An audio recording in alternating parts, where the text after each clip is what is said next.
All right, welcome to the Mainline Podcast. I'm Adam Jacquez alongside all-conference podcast hosts Tyler Burton and Corbin Polson.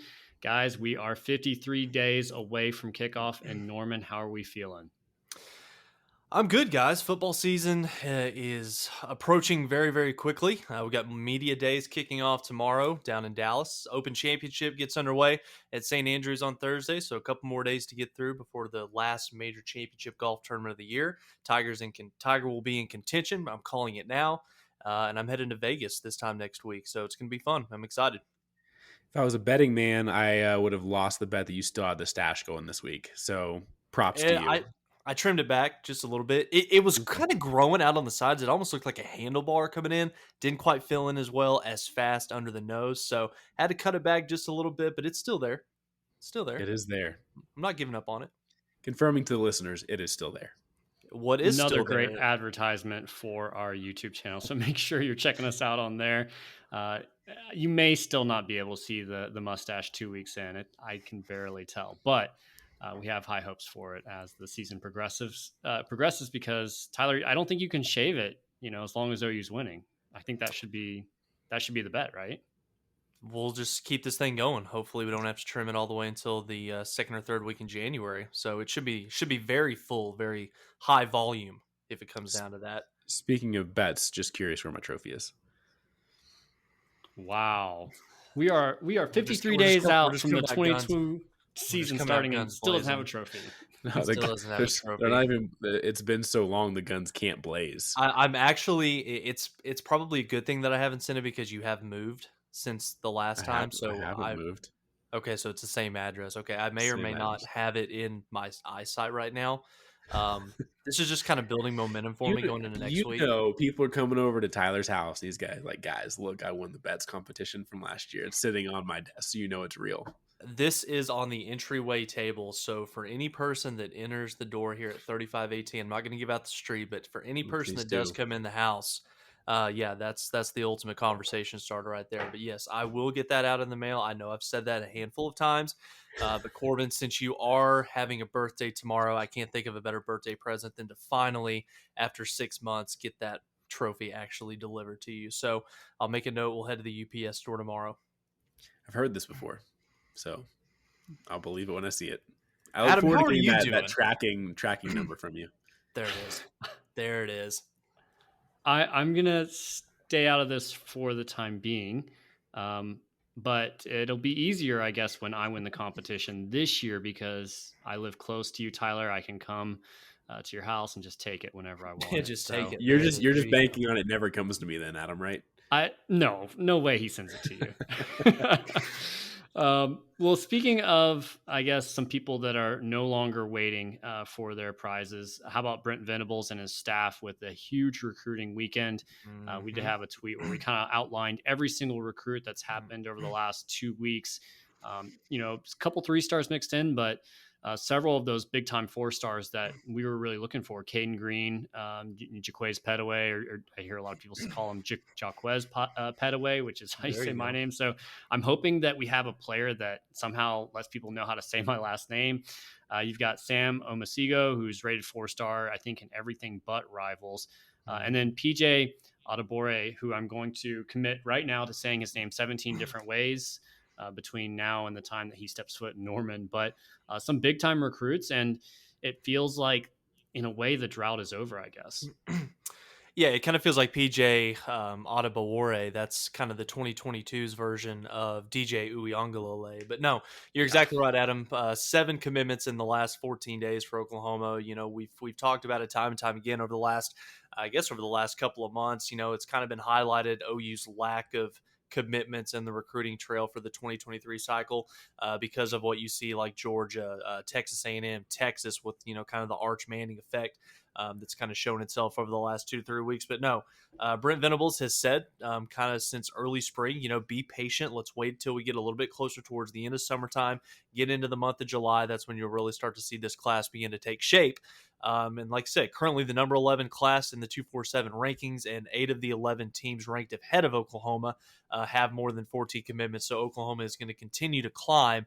And guys, I don't think it's going to surprise me if they climb as high as number 7 and number 8 before the month of July is over with who they've got coming up in the next few weeks. So no, this has been really good for Brent Venables the month of July, and it is far from over from some of the things that's coming down the pipeline. Are we content, guys, with where the recruiting rankings and just kind of the recruiting status is as a whole? I know every site's going to have a different, star ranking, things like that. But looking at Rivals, we're looking at 5 4-stars and 9 3-stars. Mm-hmm.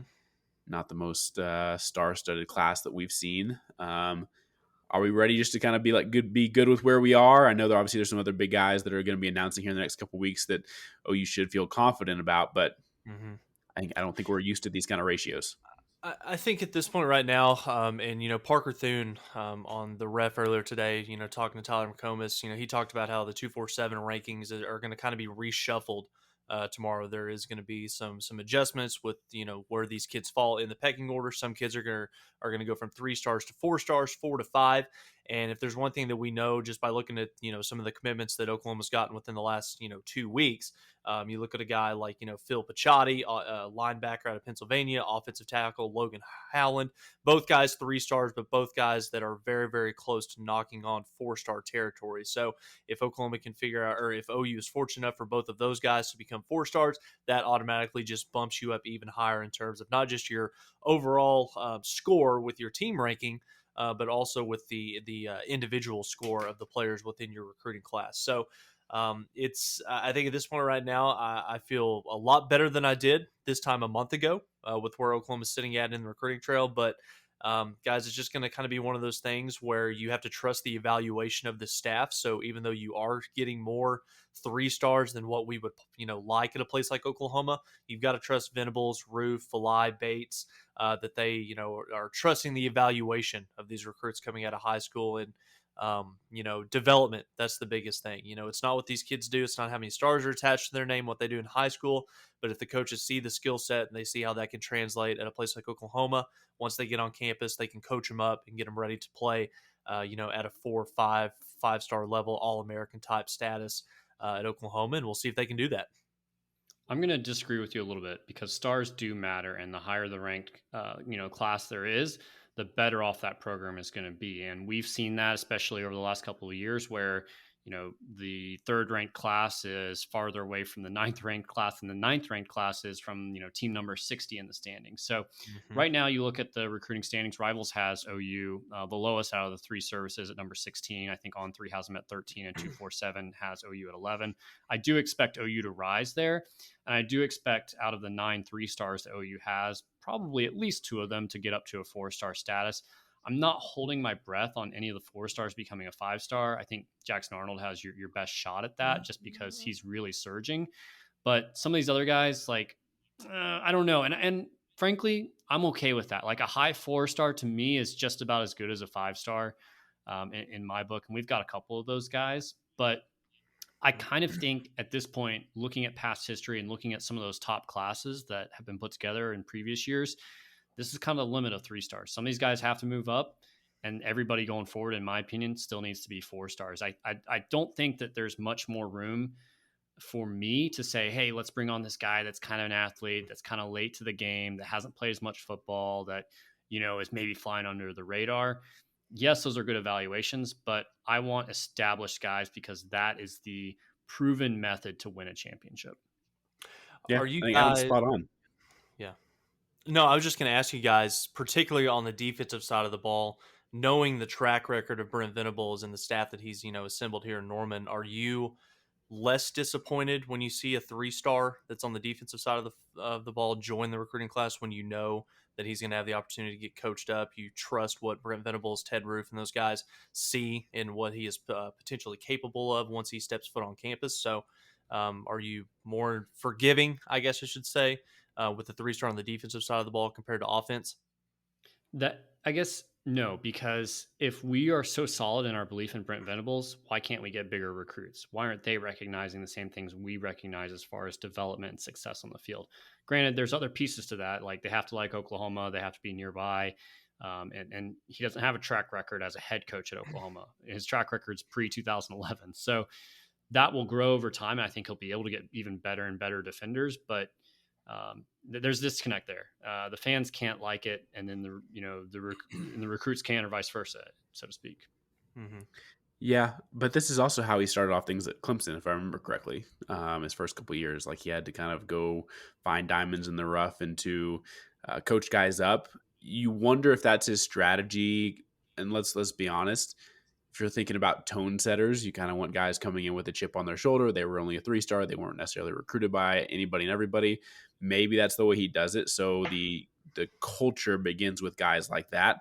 And then when the more skilled guys come through, they equate to that culture as well. And then obviously, that's, you look at a program like Clemson, what he did there, the culture was a huge thing as far as playing tough, hard-nosed defense. So obviously I'm completely spitballing. I have nothing to back up that statement whatsoever, but at least he has a track record of doing this elsewhere. And then the 4 and 5 stars follow.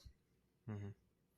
Well, guys, let's not forget too that he did this back in the early 2000s here at Oklahoma. So it's possible, if he's done it once, he can do it again, and it's just a matter of him being able to. I think that 2023, with there not being any tape in terms of what the current team at Oklahoma has been able to do, once you get 12, 13, 14 games, recruits can see the changes that Venables is making. They can see the proof is in the pudding. That's when I think you'll start to see 2024 and beyond. You'll start to see more of those high profile defenders make their way to Norman. I agree, although at the same time, OU is on stronger footing than both OU was in 2000 and Clemson was in 2012. So I do expect more out of the gate faster from Venables at OU than at any other previous role. Yeah. A couple weeks ago, we had a pod talking about, it was literally titled 3-Star U. And I think there's still some valid concerns from that pod. But standing here today, 2 weeks later, the class has gone from being ranked in the 40s all the way up to, top 20 class across the board. Were we maybe a little too soon, or do you still have concerns about just recruiting in the direction of the program? I don't think we were too soon. I think you can be realistic about where things were at the time and also fully understand that, at least on the outside looking in, and now obviously it has come to light, things were supposed to get better and that we had to be patient. But as an entire fan base, I don't think we're very patient as a whole. And so I think, having that discussion and saying like, this sucks right now, while we have hope for that it will get better. Recruiting is a crazy game and things could have fallen out. We could have missed out on some of these guys and then we would have been in big trouble. And so I think that's what we probably tried to portray at the time, was like, yes, there's hope that this improves, but if it doesn't, obviously they start digging the grave, in my opinion. Yeah, I think in terms of this fan base, I'm guilty of it as well. Lack of patience, and seeking that instant gratification. And I alluded to it earlier in the podcast. You saw what Texas A&M's been doing the last 18 months. You see what Texas is doing. When you're a school that's 2, 3, 4 hours just north of that, teams that are in the same conference, same region, you want to be a part of that. You want to be sharing the same success that those two programs, two rivals are having. But Venables told us to be patient. Patience has paid off. Now here we are in the month of July. And like you said, Adam, this is a class that's gone from the top 40 all the way up to number 11 in 247 in just a matter of 2 to 3 weeks. So the sky is not falling in terms of recruiting at Oklahoma. And like I said, it's only going to get better. I think that, Oklahoma is on the hook to possibly landing 2 to 3 more commitments before the month of July is over. And then once you get a little bit closer to, towards fall camp getting underway, early season, you start to have a few more guys wanting to pull the trigger before they, start their senior season of high school football. So I think that Oklahoma is in a good position right now, and it's only going to get better from here. Do you have any concerns still about NIL? Because I look at this and say, yes, it feels good to get some of these higher ranked guys. But at the same time, we're hearing murmurs, I guess whispers of people that are kind of in the know. They're talking to recruits, they're talking to coaches, and you still hear that OU's not competitive in that space to a lot of the people that they're recruiting against. And maybe it's taking them out of the running, for guys that we're not even thinking about that could even be on the radar at all, because our NIL is just not competitive. And so I wonder if that is shrinking the talent pool that we could be pulling from. I think that NIL is and will continue to be a problem for certain recruits that maybe want to prioritize, immediate wealth over, possibly being developed, going to the NFL, and getting that generation type money from a second contract in the NFL. I did have a conversation here pretty recently with a coach in the high school ranks that does have 4 and 5 star talent on a yearly basis, and he's told him that he's heard the pitches that Oklahoma makes to these high school kids.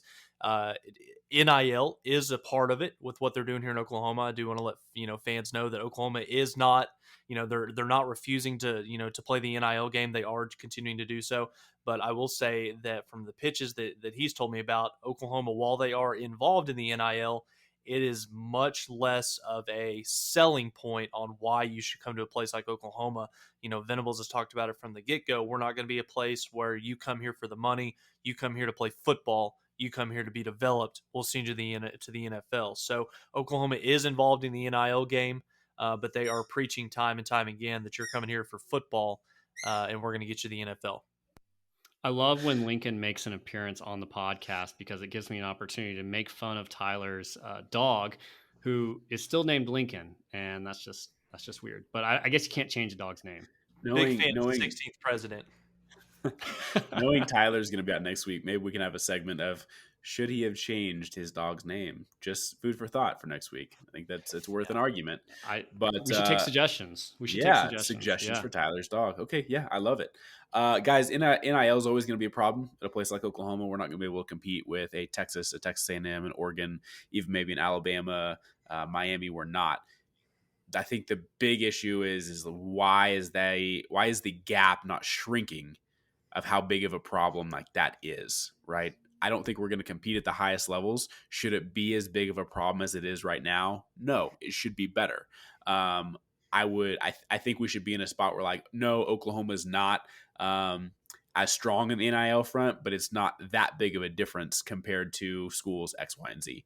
That's where I feel like we should be, and we're not there. We are this is a significant gap between what Oklahoma is doing on the NIL front versus other big name programs. And that's what's going to have to change, not necessarily to beat out those other programs, but can you make that gap small enough where it becomes irrelevant when this team starts winning under Brent Venables? That's got to be the goal, and it's not happening. I think it's going to be very interesting to see, and obviously it's going to take 1 to 2 years before I think we can really, kind of see if it's paying off, is when you see schools like Miami, Oregon, Texas A&M, schools that, are very, very involved in the NIL game, throwing big dollar amounts around. If they're actually able to turn that into a championship, then I think you're really able to start to see, okay, this is more than just getting kids on campus. Okay, this is actually turning into a problem where donors throwing around $30 million for a particular class, bringing them on. Texas A&M wins a championship. That's when I think you start to see, okay, this is actually a problem. And if the NCAA is not going to regulate this, then you're going to see places like Oklahoma that don't have the donor base or the alumni base to be able to fork up that much money to be able to compete to bring in those higher end kids and pay that much money for them. Adam, you're shaking your head. Just in regards to the NCAA coming in to fix that, they're not going to do that. I'm not holding my breath. Don't make a bet in Vegas on that happening while you're out there, Tyler, because it ain't happening from the NCAA. I know everything's sunshine and roses right now. We've got tons of great recruits that are on board. That's awesome. It looks like things are turning well for some future guys as well. But we had been down some roads in previous years with Lincoln Riley's recruiting, whether it was him or maybe it had nothing to do with his style. But we did have guys that either decommitted at the last minute or we felt like we had in the bag for the longest time. And then they flipped on us to someone else at the last minute. Are there any guys, I guess maybe just in the entire class or even just recently here over the last couple of weeks, that you are at all concerned about in any way? Or do you feel like Brent Venables' method is going to prove that these guys are going to stick to their word and be committed for the next, 5 months until signing day? I don't think at this point right now you should be worried about anything. Now, if Oklahoma starts out the season, 1-2 or 1-4, and they get things off to a bad start on the field, then I think that you could possibly be worried about losing some guys. But I think at this point right now, if there's Venables has kind of told us from the get go, this is what his plan is. Everything has came true from December all the way now to July 12th on what he said he's going to do. So at this point right now, I don't think you can do anything but trust the process and what Venables is preaching, and I think we need to continue to Well, do so. well, maybe I should rephrase this. We've seen this happen specifically with Missouri, with recruits from Missouri. Are you worried at all that NIL could come into more play from Missouri, Oh, specifically on our absolutely. Kansas City guys? Okay. Absolutely. I mean, Yeah. 100%, and not just for, Kansas City guys, but, all across the country. I mean, if a recruit wants to go to Missouri over Oklahoma, then go. Like, Yeah. you're gonna go make your money, Yeah, I and mean, then you're literally never gonna be heard from again. It's found itself true and true again that Missouri's just not a high, not for a while anyway, a high product of putting guys in the NFL. So go get your couple 100,000 if that's really what you're after, and that'll be it. just look at Luther Burden from last year, committed to Oklahoma at a time, flipped over to Missouri. We all know it was for NIL purposes, and wanting to be the big guy on campus at Missouri. So we'll see how that plays out. But I Hey, think Adam, you going back to what you were saying, I think with NIL being what it is right now, and a lot of the programs having the deep pockets, the ability to fork over X amount of cash, I think that that's always going to be a problem 12 months out of the year when it comes to recruiting. One thing I wanted to get your both your thoughts on this whole Jordan Addison, USC, him not getting his NIL money. I know we don't know anybody in Southern Cal who could like answer these questions, but is this like real? Like they promised him all this NIL money and it's now falling through? Who knows? But like, what is that player's course of action now? Just sit Right. out because you can't transfer back to Pitt. I mean, I guess you could go to the NCAA, but I don't know. But if you go to the NCAA and complain about it and say I want to go back, then that gets messy because he's involved with a pay for play situation. So, yeah, I mean, if that does turn out to be true, I mean, yes, that looks bad on USC's part, but I also think it kind of looks bad on the kid's representation. Whether that's family, whether that's an agent, failure to get documentation signed or anything for goods that were promised, compensation what was promised. But no, if it wouldn't surprise me the least if it does turn out to be true. We all know who the head football coach is out there. We all know the sleazeball that he is. But no, it wouldn't surprise me one way or the other. I don't think it's a big story. Is this Lincoln Riley's first attempt to tear out USC as they head to the Big Ten, give him a little easier out here in a couple years? Well, he'll be the head coach of the Los Angeles Rams next year when Sean McVay retires. So he's gonna retire in his 30s. He'll be making more money as a TV commentator than he is right now. You're right. You're right. A little bit of a follow up there on the topic of Missouri. They've come up second in a couple of different recruiting races recently, and OU pulled two from the Kansas City area, an area that Brent Venables is well versed in from his times at Kansas State and at OU.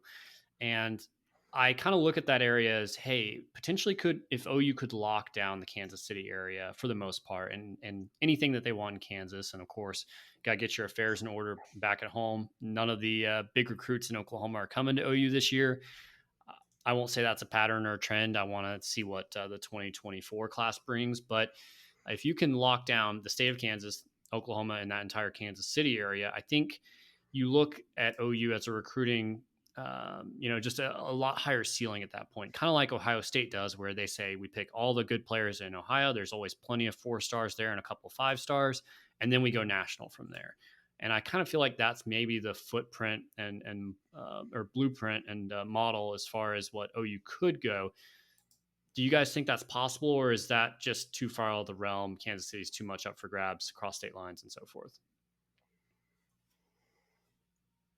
There's no reason it can't be a hub. Should it be our number one focus? No, I don't think so. The state to the south of Oklahoma needs to be the number one focus always. Sure. And there's not enough talent in the state of Oklahoma to do what a Alabama does, an Ohio State does, a Florida does. It's just not there. That's just the nature of the beast of what Oklahoma is.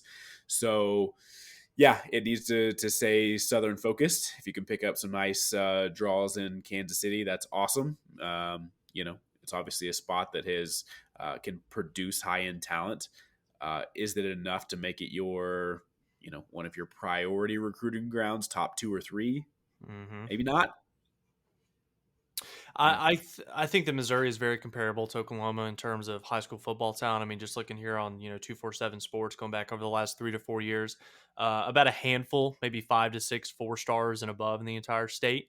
But so, like you said, Adam, if Oklahoma, if that's an area which it kind of looks like Oklahoma has been able to kind of get their foot in the door, especially with this 2023 cycle, having two, potentially maybe even three kids from the greater Kansas City area. I mean, why not? I mean, that's a place that it's 3, 4, 5 hour drive away. It's a rich football area. Missouri has continued to struggle, and they're playing the SEC and also be able to lock down the state of Missouri in terms of recruiting and funneling them there to their school.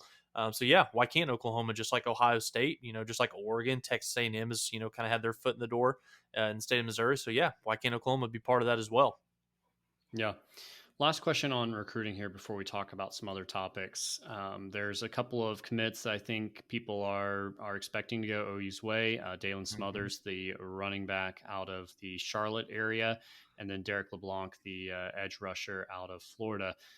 Both of those coming down this month. By the time some people listen to this episode, Smothers might already be committed to OU. But anyone else that's kind of on the horizon that I don't think there's really any commitment dates, but who else are you keeping in mind going forward? Yeah, I've kind of got a few guys in mind. Adam, ultimately this first guy is kind of a pipe dream. He's going to be committing on Saturday. Troy Bowles, number 2 overall, linebacker in the country, did have Oklahoma listed in his top 3 with Alabama and Georgia. Brent Venables has kind of been the lead recruiter in that, so we'll see if Venables can pull a rabbit out of his hat and secure that commitment. But then I think also once you kind of see what this roster is shaping up right now, I still think that there's some positions in need where maybe that we maybe only have one guy committed. Maybe there's some need of depth, and for me, I think that starts in the secondary, particularly the cornerback position. And just look at today.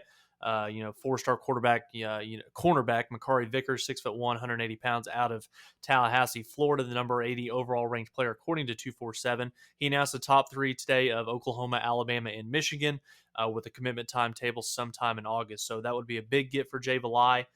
Peyton Bowen, the 4-star defensive back out of Denton Guyer, teammate of Jackson Arnold, currently committed to Notre Dame. Can Brandon Hall and Brent Venables get him to flip to the Sooners by the time summer is over? That would be a get for Oklahoma as well.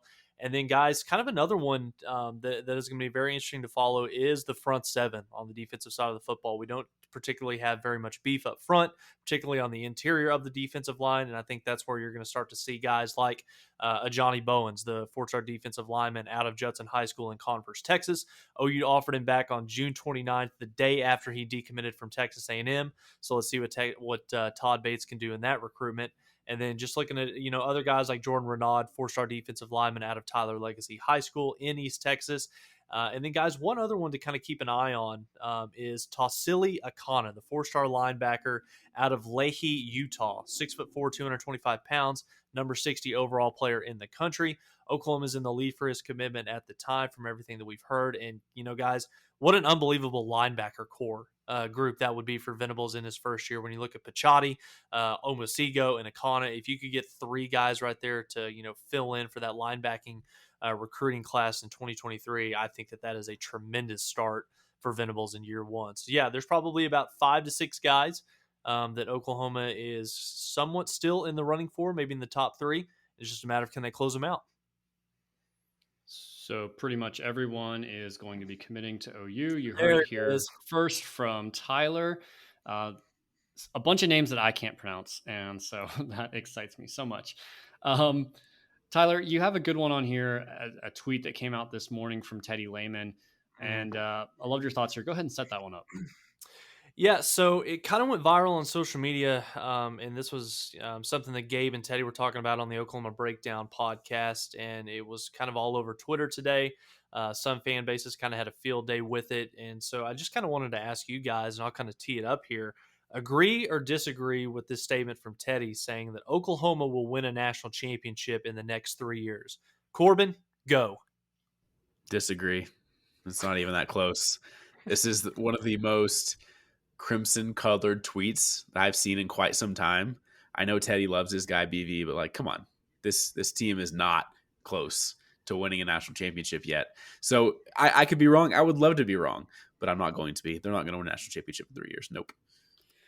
The path I see to this actually happening would have to be Dylan Gabriel returns for a extra year next year, because I don't think the rest of the team is going to be there this year.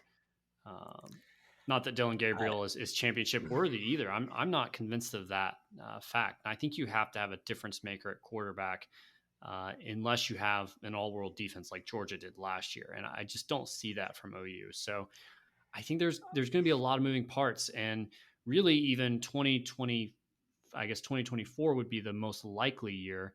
2023 would be Dylan Gabriel's second year, but then you're transitioning to a new quarterback, most likely, unless you say a true sophomore Jackson Arnold is otherworldly and OU still in the Big 12. I don't think OU wins it first year in the SEC.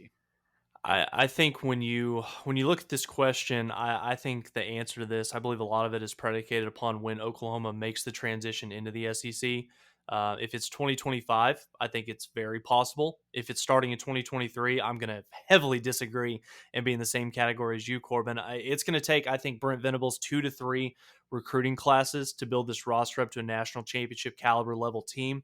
I know OU, and it was painful going through this. I know Oklahoma was close in 2017 and 2018, but guys, those teams had 2 of the top 5 offenses in the history of college football, with 2 Heisman Trophy winning quarterbacks leading the charge. So while I do think that Dylan Gabriel and Jackson Arnold are going to be really good at Oklahoma, we can't bank on them doing what number 6 and number 1 did in their time in Oklahoma. So the supporting cast, particularly on the defensive line and in the secondary, has to get better. The recruits have to be better. The coaching, the development has to be better. We saw BV do it at Clemson. If he can mirror that here in Norman and get it done pretty quickly, then yes, Oklahoma is going to win a national championship. But right now, on July 12th, 2022, with the landscape of college football being what it is, I'm going to have to strongly disagree with this. I guess the counterpoint as far as the window to, or the path to a championship, is that with Lincoln Riley, we recognized there was plenty of talent across the board. It was not developed. The accountability was not there. The intangibles were not there. And so now we look at that and say, well, the coaching staff is going to bring accountability. The coaching staff is going to bring development. They're going to simplify, some of the schemes on offense that were just clearly overthinking everything. So maybe it unlocks, some talent on the roster that we aren't expecting, or we aren't expecting them to have that ceiling that might be totally raised with a new coaching staff. That's the only path that I could really see to getting a championship over the next 3 years, in my opinion. Yep. Another one here, bullet point that we had on there, this made Tyler's head absolutely explode, was about a week ago. Spencer Sanders, Tyler's favorite quarterback of all time, was named preseason first team All Big 12. Tyler, here is your soapbox. Go ahead and jump on there and let us know what you think of that. I actually don't have a huge problem with it, with the preseason, him being voted number 1. I mean, he was the former All Big 12 quarterback a year ago. Why he was named that, I have no idea. I would probably taken 2 or 3 guys ahead of him last year. But guys, I think that him being named first team All Big 12 quarterback to get things going, two to three, not 4 or 5, Adam. 2 to 3. See, things have changed drastically since last time we spoke about Spencer Sanders. He's improved. Not a top 5 Big 12 quarterback. That's changed because now it's only take 2 to 3 can guys I finish? over him. Can I finish? Let me finish on this. I think that Spencer Sanders being named the preseason first team quarterback just kind of highlights the uncertainty going into this season within the Big 12 conference. There's been so much roster turnover, particularly at the quarterback position. And guys, if we're being honest, outside of Dylan Gabriel, who I don't think you can plug him in there immediately to, QB1, just specifically because he played at UCF. He hasn't played in Power 5 football. Yes, he threw for over 8,000 yards in 2 seasons, but I've still got to see it translate to this higher competition level of football. But then you just go down the list. Blake Shapen at Baylor, he's played 2 games. Quinn Ewers at Texas hasn't played a meaningful down in football in almost 2 years. Adrian Martinez at Kansas State, I can't get behind that. So, I mean, at this point right now, based off of last year's performances, him being a returning starter at Oklahoma State, I don't see any problem with it. I can't justify anybody else being put ahead of him at this point right now. Who do you think you're going to like more at the end of the year, Adrian Martinez or Spencer Sanders? I think that Spencer Sanders is going to have to play his position completely different this year for Oklahoma State to be successful. Last season he was able to his deficiencies, he was able to be a little bit more conservative because he had such a good defense in Stillwater, because he was able to rely on them being able to, get the football back to him, being able to pound the ball running wise. I think Spencer Sanders, Mike Gundy's going to have to be more aggressive this year offensively. He's not going to be able to rely on his defense like he did a season ago. I think that Sanders is going to have to, be forced to make some plays. And Oklahoma State's got some tough road games this year, and we know that Spencer Sanders has struggled a little bit on the road. So Adrian Martinez, if he doesn't turn the football over like he did at Kansas or like he did at Nebraska, I think that he has a chance to be extremely successful in Manhattan. But at this point right now, I still don't see how you could put anybody ranked ahead of Sanders at this moment in time. Do I think he'll finish the season QB1? No chance. I can't believe I agree with you on that necessarily, Tyler. Maybe we should just end the pod. How can you say no chance? Wow. How can you say no chance when you just did it last year? I wouldn't agree with the no chance part, but I mean, you're saying he has. I think you're correctly saying he will have to change the way he plays and produce more for Oklahoma State. What was Oklahoma State's ammo last year as a team? It was Defense run the and football. I'm not and play good disagreeing with you, but you could also I think everybody would also agree that the Big 12 quarterback play was better heading into, at least what we envisioned it, was better heading into last season than what we view it as this season, right? So he would have had more competition if we were sitting in this same spot, same time last year than he does this year. I'm going to wear my crimson colored glasses. Now, I know that Caleb Williams didn't enter the fold until Texas. Who was the better quarterback last year, Caleb Williams or Spencer Sanders? Depends on the game. Dude. Yeah, Caleb Williams had some rough games. Caleb almost lost to Kansas. Baylor. You're playing a game tomorrow. Bad against Kansas. All things are equal. Who's playing quarterback? Caleb. I'm not saying that Caleb doesn't have the higher ceiling and is probably the better player, but if you're asking about the results on the field, it does depend on the game. Yeah. That's the all I'm saying. Results on the field matter. Spencer Sanders was basically the same in his third year as he was in the first 2 years. And that's something we looked at last offseason. He did play in 2 more games. He had 150 more passing attempts, but for the most part, relatively the same. So it makes you really doubt that he's going to be able to change much.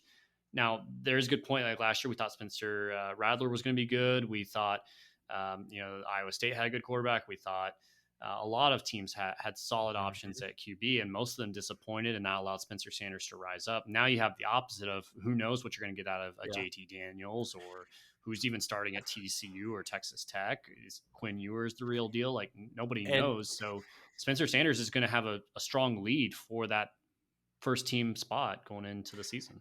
And I can't believe I'm even about to say this, but I guess the best way to sum this up is that in terms of a proven commodity going into the 2022 season, Spencer Sanders is the most proven at the Power 5 level compared to the other 4 quarterbacks that I listed. So I can see why I can see that it's justifiable in putting him at the preseason QB1. It doesn't matter at all, but I don't have a problem with it.